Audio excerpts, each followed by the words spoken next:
Pacquiao recovers from surgery. Top-ranked promoter one Bob Arum is working on his return to the ring. Arum told ESPN.com on Monday that Pacquiao will be back in February or March, but no later than the second week of April, he promises.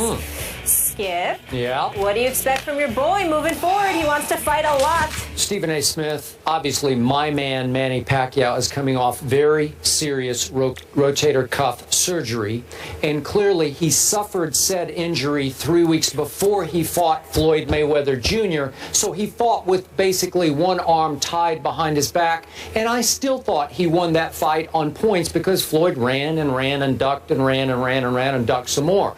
We know that. So now Floyd Mayweather Jr. has retired after he, quote-unquote, fought Andre Berto. Well, I can guarantee you Manny Pacquiao will not fight any Andre Bertos as he rebuilds himself toward fighting condition and will then challenge Floyd again. But obviously Floyd is now retired, so he will run and duck into retirement, and I don't think they'll ever fight again because Floyd would be afraid to fight a Manny with two arms instead of one. Well, Manny Pacquiao will come back to the game of boxing. I mean, he is obviously one of the great ones. Here's hoping he doesn't get put to sleep. Doesn't look like if he took overdosed on Ambien. Let's make sure that nothing like that happens to him. David Garcia, I still think is probably a little bit too small for him. Keith Thurman is a fight that I would like to see. I'd like to see him fight a Canelo Alvarez or a rematch with a Freddie Roach-trained Miguel Cotto. Who will Freddie Roach pick in that particular situation to train? Manny Pacquiao, I have no doubt, will be even better because after getting schooled on the art of boxing, like Floyd Money Mayweather has done, one arm? I really believe How do you that school now, a one-arm fighter? I really believe that now, since he'll have guys that can't evade his punches and make him miss 400 times the way Floyd did, I think Manny Pacquiao will actually be great again. Yeah, because I agree. He won't be He'll able fight to legitimate fighters. He'll be able to hit other dudes. Couldn't hit Floyd. We'll see. You know what I'm excited for? Tomorrow, we have a great debate on the show. Who is truly America's team? The Yanks, the Cowboys? Do you have others? It's a joke. Weigh in. We want to hear from you. In place of Josh McCown, who was out because of a concussion, Johnny Manziel led Cleveland to a 28-14 win over Tennessee. That led many people to wonder what would happen when McCown came back. Well, we have that answer. Josh McCown will start ahead of Johnny Manziel this Sunday when the Raiders come to town. That after McCown passing the NFL's protocol on concussions. Jerome Bettis is still here. Jerome, what does this mean for Johnny? Actually, you may think I'm crazy. I think this is great for Johnny. Everybody's saying, oh, man, you know, Johnny's going back to a backup.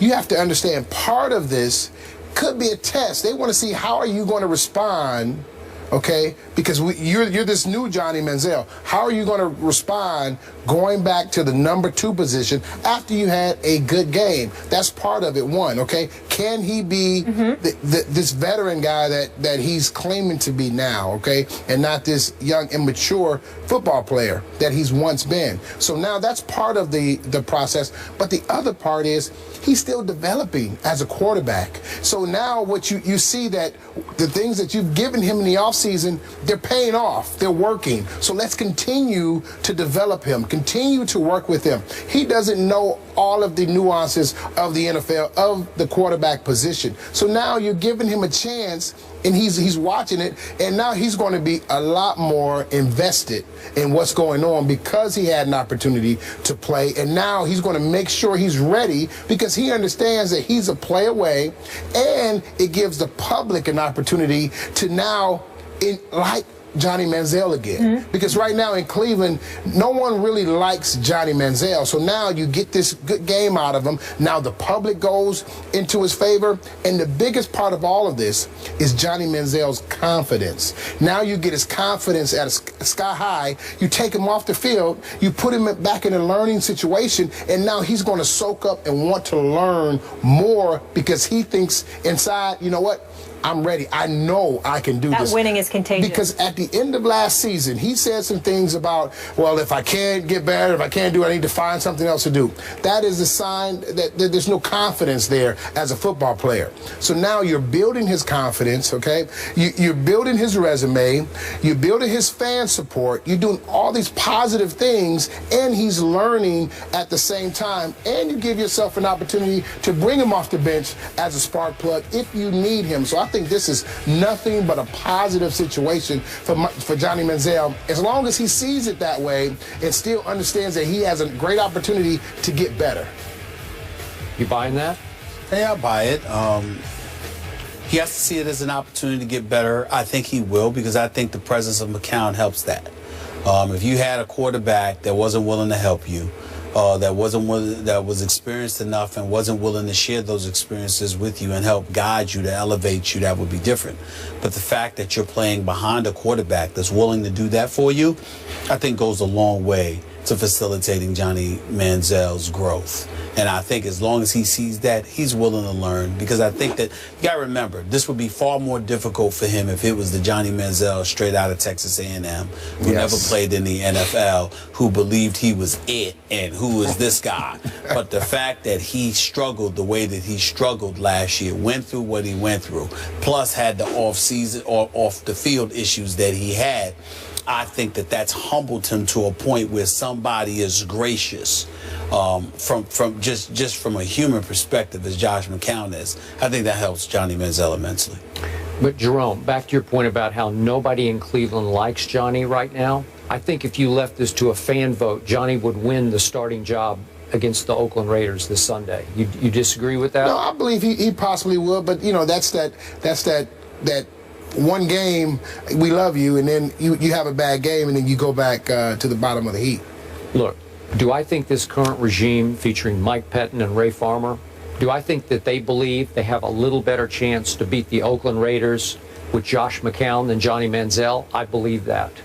I believe they would like Josh to play every game from here on out through the rest of this year, because they think Josh could save their jobs better than Johnny could save their jobs at this point in Johnny's growth. I said this to start the show, and I'm going to stick by it. On draft night, Patton and Farmer were not remotely on board with even drafting Johnny Manziel. So when the owner overrules you and the quarterback coach is on your side, he's no longer there. He's been replaced.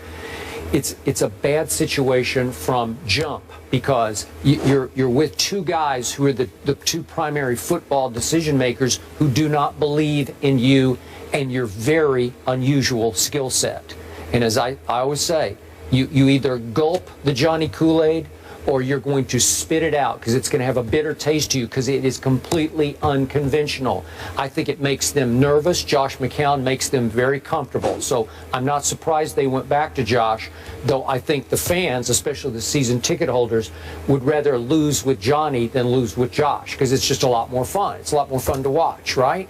So they're doing what they need to do to save their jobs, which I don't think will get saved at all. I think this will be their last year, one and done this year. So do you think, let me ask you this question, do you think it's beneficial for Johnny Manziel to go back to the backup role? Like I said, earlier, I think it's a benefit, big benefit to him as the backup right now. The only reason I can see some positive there is this is the worst supporting cast offensively in the National Football League. No joke. Yeah. Isaiah Crowell, really? I mean, seriously? He did average more than 4 yards a carry, though. He's okay, but he's not Jerome Bettis, right? Yeah. He's not Emmitt Smith. There's no difference maker. I like Travis Benjamin a lot. He can fly, but he is not a difference-making receiver, and he's the best of the bunch. The rest of them are all undrafted, unnameable type receivers. And your offensive line has a great left tackle, and the rest of them are turnstiles all down the line. So you're going to be running for your life, and God bless Josh McCown, because, well, you saw what he did. He vaults into the end zone, helicopters into the end zone, and got concussed. He's just trying to score, just trying to survive. They're all trying to survive. I hope Johnny winds up somewhere else. That's just me, because I think this is an unwinnable situation in Cleveland.